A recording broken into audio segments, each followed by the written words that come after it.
Hello, this is Ken Ferry with this week's Boots in the Field. Planters are rolling again here today.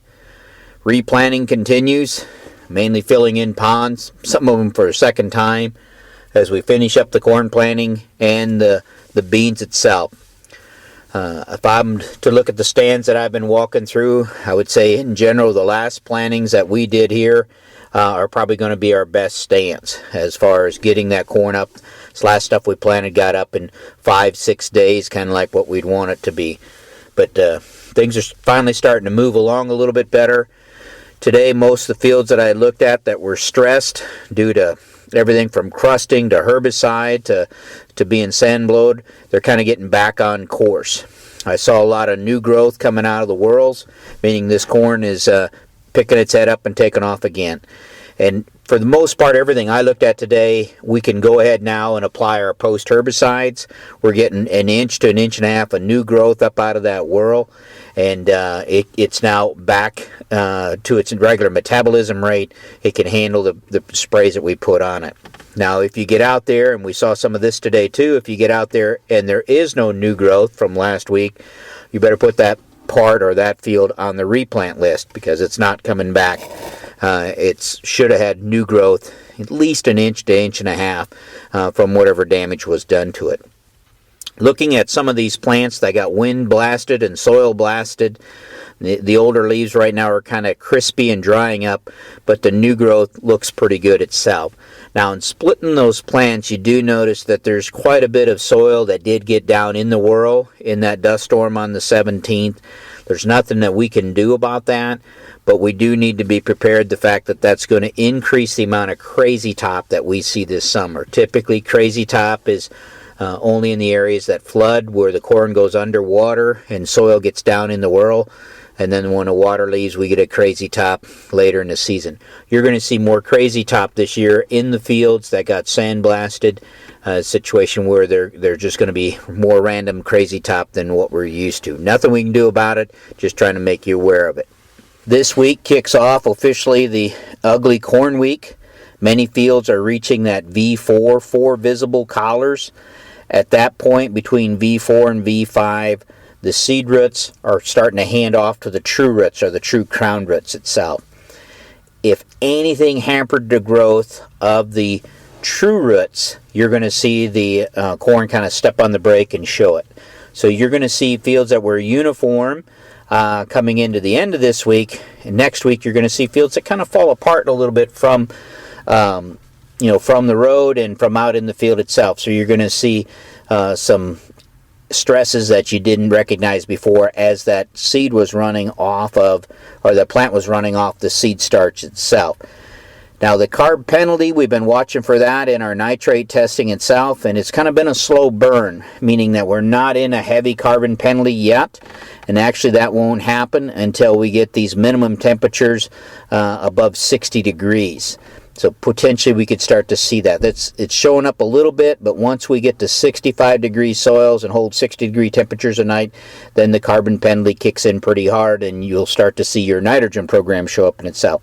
So far we're just on the tip of that. That's yet to come within it itself. But you're going to see some uniform fields next week, maybe already this week, depending on the age of your corn. But as it moves in that V4, V5, we'll see some of the sins of the spring show up. We'll see some of those issues that we didn't recognize are out there will be out there itself.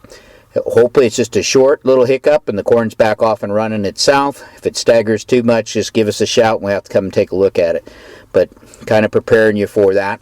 And if we warm up next week and we hold that temperature, you guys in corn on corn or in cover crops, be prepared to watch for the carbon penalty itself as far as this corn could lock up on us, depending on how you manage your nitrogen this spring. Side dressing is kicked off in many areas. We've had quite a few rounds now of nitrates coming through and being processed, so we're getting a better handle on what's going on across the territory itself. You can definitely start to pick out the areas with heavier rainfall. Some of those guys that got 8 inches in 10 days and that type of thing is starting to show up. But it's still kind of a good news, bad news scenario as I look at them each day. The levels definitely are better than I had anticipated, even from the heavier hit areas from a waterfall standpoint, which probably means a lot of that water ran off. That's where all that erosion came from in itself. The bad news is we are still carrying, and I guess it'll probably stay that way, we're carrying heavy loads of nitrogen in the second foot. It's not uncommon to see the second foot carry equal to the top foot itself, which that's okay. We can still reach it at a second foot, but it's also indicates that we've moved nitrogen out of that top foot. And as we talked about the carbon penalty kicking in when these soils warm up, some of these soils that we thought we had enough nitrogen on top in our broadcast may still stall out in that situation itself. As you would expect, our fall applied applications and our high spring rates are showing the most missing nitrogen. Doesn't mean that they're out of nitrogen by any means, but they're showing the most missing as far as what we're trying to account for. Now we are adjusting for that in the side dress recommendations accordingly, depending on the fields and where it's at. We do need, though, your best guess at expected yield at this point. We got a lot of good fields and we got some not so good fields, and we need to know what that actual yield goal is. And some of these yield goals you guys are lowering, and that's okay if you expect the yield to be off based on your counts out there. But we do need to know what the stand count is. So if you've lowered your yield goal from earlier projected because the stand is poor, but you have a lot of late emergers, let's say, so you got 33 or 4,000 plants, but you think you only got maybe 25,000 uniform plants out there, and we talked about that last week as far as how to calculate that yield based off of uniform plants. Take the non-uniform plants and give it a half a value. We need to know the total population when you turn in your nitrate worksheets. I'd like to say, well, we can just lower yield goal because your stand's not that good, but if you got 5,000 or 6,000 late emergers out there, unfortunately, we still got to feed them or your good plants are going to run out of nitrogen itself. So kind of keep that in mind when you're out there pulling nitrates and doing your stand counts and making your yield estimates. Some guys have been raising their yield estimates. Glad to see that. Tells me I got some good stands out there. But if you've got a situation where the yield has been lowered due to uneven emergence, make sure we know the full stand versus the actual ear count out there itself.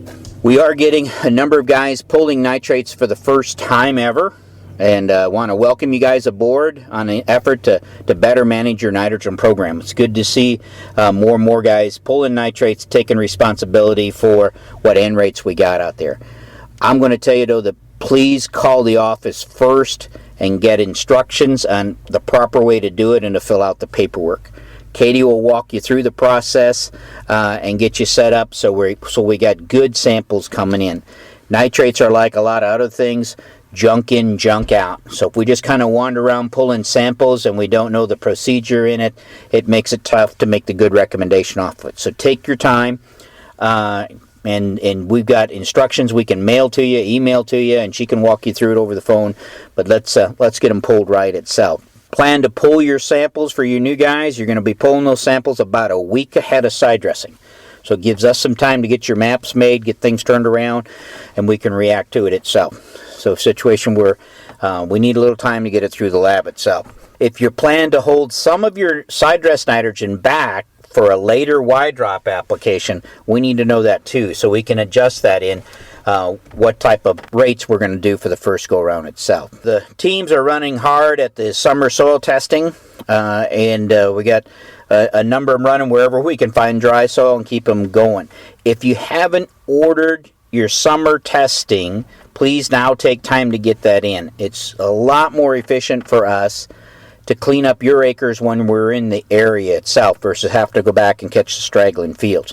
So if you haven't got those orders in, get them turned in to Kevin or Katie so we can make sure that as our crews are moving through the area, cleaning up fields, we can get them. Samples that are taken now in the summer allow us to get the Rex back to you and make it a lot more efficient in the fall. So you've got your Rex back before fall harvest starts. But the soil testing crews are hard at it, and let's keep them busy, make sure we don't miss too many within the area itself. With that, have a good holiday, keep her safe, keep her moving.